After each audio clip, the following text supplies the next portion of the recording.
오늘 미래를 담다 선정 대표님을 모시고 여러분들하고 짧지만 강한 임팩트의 팁을 드릴 수 있는 영상을 한번 만들어 보도록 하겠습니다. 기업을 정하는 게 먼저일까요? 직무를 정하는 게 먼저일까요? 우선 지원자는 직무를 먼저 정해야 돼요.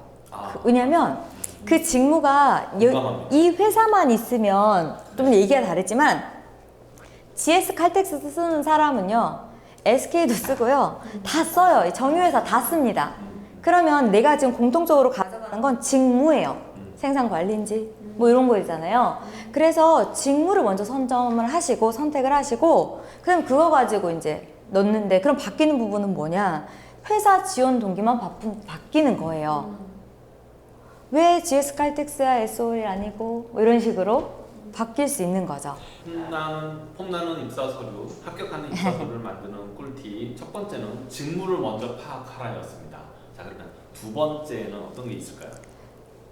제가 처음에도 자꾸 강조를 좀 몇 번 말씀을 드렸는데 개인 경험 추출의 시간이 필요해요.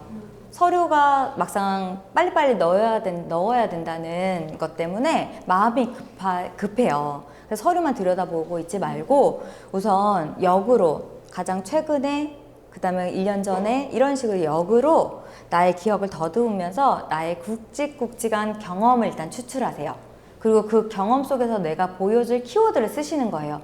맞아, 땡땡 레스토랑에선 내가 이런 걸 인정받았지. 내가 근데 그 인정받은 거에 대해서는 뭔가 문제를 해결할 수 있는 또는 고객 클레임을 내가 받았었는데 컴플레인을 받았었는데 그걸 그때 그냥 사과하고 마는 게 아니라 몇 번의 누적되는 컴플레인을 적어서 매니저님한테 전달을 해서 개선을 했지 등의 경험들이 나와요. 그럼 여기서는 이미 주인의식이 보여요. 내각이 아니어도 나는 이런 컴플레인 하나도 소홀히 하지 않고 바꾸잖아요, 시스템을.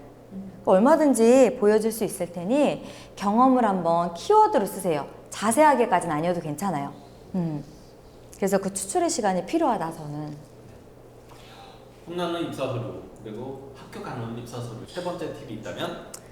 스토리텔링이 일단 돼야겠죠? 여러분들의 직무 관련된 걸로 이제 스토리텔링을 하실 건데 두 번째로 말씀을 드렸던 경험, 추출된 경험 안에서는 한 가지 나의 좋은 키워드만 보이는 게 아니에요.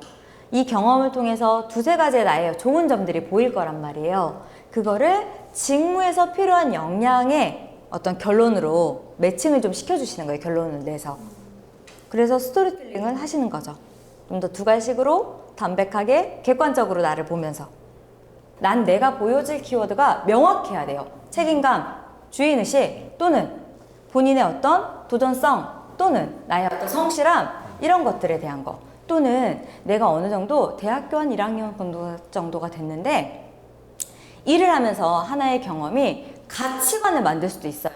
그게 나의 가치관이야. 나는 이런 가치관을 갖고 살 거야 라고 하는 게 아니라 살다 보니까 이게 참 중요하구나. 사람과의 관계 속에서 사소한 거짓이 큰 오해를 만들 수 있구나. 신뢰를 무너뜨릴 수 있구나. 얼마든지 경험할 수 있잖아요. 근데 그 누군가한테는 그게 굉장히 크게 와닿을 수 있어요.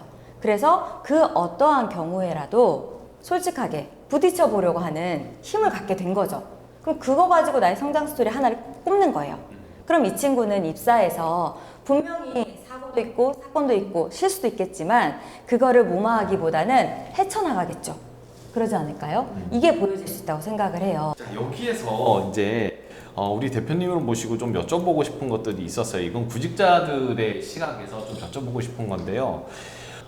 전남 동부권은 산업이 되게 단출하단 말이에요. 이런 것들을 감안했을 때 우리가 핵심적인 내용들을 어떤 걸 담아야 좋을지 한번 조심스럽게 우리 대표님께 여쭤봅니다. 핵심적인 내용은 어떤 걸 담아야 될지 되게 포괄적인 질문이긴 한데요. 이렇게 역으로 생각해 보시면 좋을 것 같아요. 자, 지금부터 세 가지 항목으로 여러분을 뽑겠어요. 여러분 세 가지 경험과 그다음에 나를 보여줄 수 있는 키워드 세 개만 말씀해 보세요. 라고 했을 때 뭘 내세울지가 머릿속에 정리가 되실 거예요. 그러니까 그걸 쓰시는 거예요.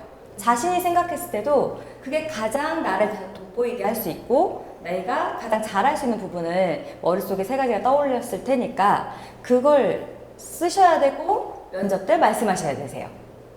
소제목을 쓰다 보면 그 1번부터 5번까지의 문항이 자소서 문항이었어요. 네. 그럼 소제목을 1번부터 5번까지 다 써야 되는지 아니면 내가 쓰고 싶은 것만 골라서 써도 되는지 이거를 물어보시는 구직자분도 계시더라고요.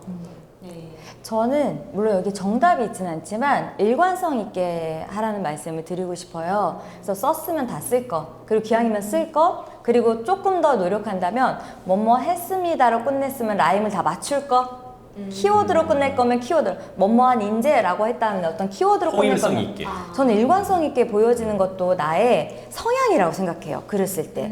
글이라는 게 우리가 글을 보면 거짓말인데 이걸 볼 수 있는 건 글에 내가 녹여나거든요. 그래서 이런 부분도 일을 할 때 일관성 있게 하는 것도 중요한 거잖아요. 그래서 저는 보여줄 수 있는 한 항목이지 않을까? 간단하게. 짧게 자기소개서 한번 해주세요라고 했을 때 그 자기소개서 정말 중요하다고 저는 생각이 되거든요.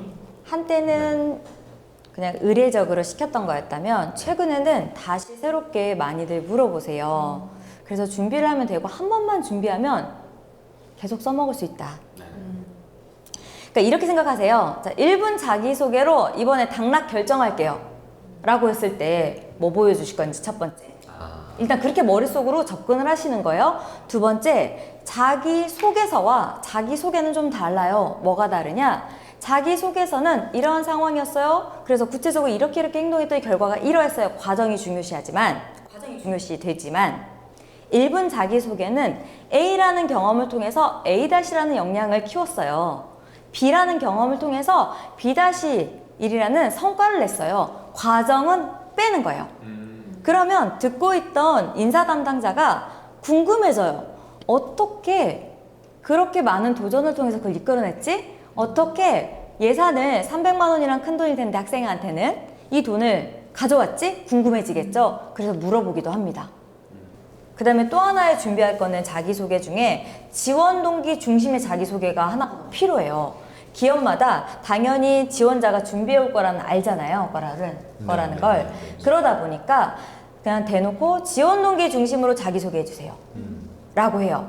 그러니까 지원 동기 중심의 자기소개를 준비하셔야 되는데 여기서 중요한 게 있어요.